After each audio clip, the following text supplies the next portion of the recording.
Welcome to Systems Talk channel, where we discuss everything related to systems thinking. In the first episode, we saw the definition of a system, various examples and properties of a system. We also understood the definition of systems thinking and how structure creates behavior. In the second episode of Systems Thinking Basics, we are going to talk about why we need systems thinking. Our world is full of complex problems. To solve problems like climate change, world hunger, plastic pollution requires a holistic way of thinking. Systems thinking allows us to look at the big picture. As we saw in the first episode, it shows us how different parts of the system interact and influence each other. Knowing these interactions help us to identify the root cause of a problem rather than just addressing symptoms. To illustrate why systems thinking is so important, let us see how Anu used it to solve a pressing problem she was facing. Since childhood, Anu was fascinated with solving problems. One of her hobbies was solving puzzles. She used to also enjoy taking parts of an electronic device such as a computer apart and then putting them back again. When she got older, Anu realized that the problems she was interested in solving were too complex and interconnected. One day, she chanced upon the fifth discipline, a book on systems thinking. While reading it, she realized that by understanding how different parts of the system interact with each other will help her to identify the root cause of the problem and help her to develop better solutions. Excited by this new approach, Anu decided to apply it to a problem she wanted to solve.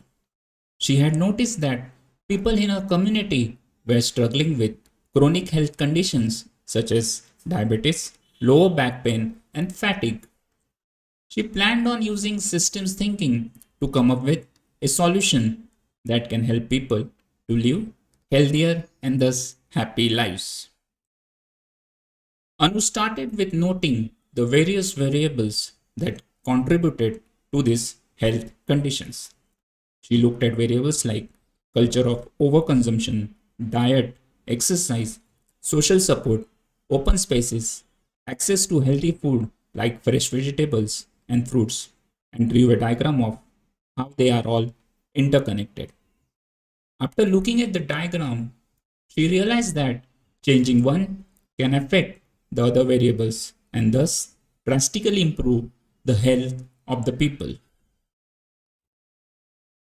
Anu involved her friends and showed them the diagram. They all came up with various solutions. They worked with local farmers to arrange a farmers market once a week where farmers got an opportunity to sell fresh fruits and vegetables. Anu and her friends convinced the local municipality to have more safe spaces for the people to visit and exercise. On weekends, they started sports programs such as marathon, walking, cycling, etc. They collaborated with healthcare professionals to educate the community on various health issues. They also arranged various meetups such as tree planting drives, cleaning drives to build up social harmony among people. Over a period of time, their efforts paid off. They saw people in their community becoming healthier and happier. Thus, systems thinking becomes a necessary tool because of the following reasons. It offers a holistic perspective. It helped Anu to look at various variables that were leading to poor health of people. And she was also able to see how those variables were connected. Since systems thinking gives a common vocabulary to understand problems, it became easy for her to collaborate with others. It also gave her the confidence to communicate the challenges and solutions to the authorities.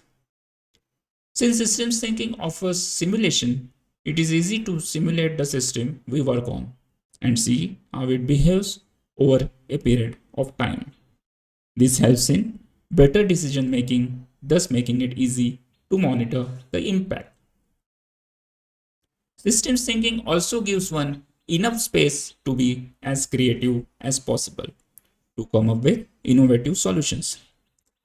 The kind of solutions Anu and her friends came up with were because systems thinking allowed them to be creative, since they focused on the systems rather than blaming people for their problems. They could empathize and create better solutions.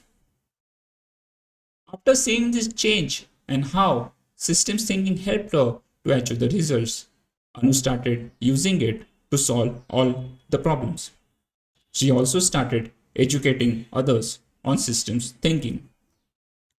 Like Anu, you can also use systems thinking to understand the problems you and your community are facing. Since most of the problems are complex, systems thinking becomes a viable tool to come up with fundamental solutions that address the root cause of the problems. In the coming episodes, we will look at various concepts of systems thinking that will help you to look at problems from a holistic perspective. Thank you.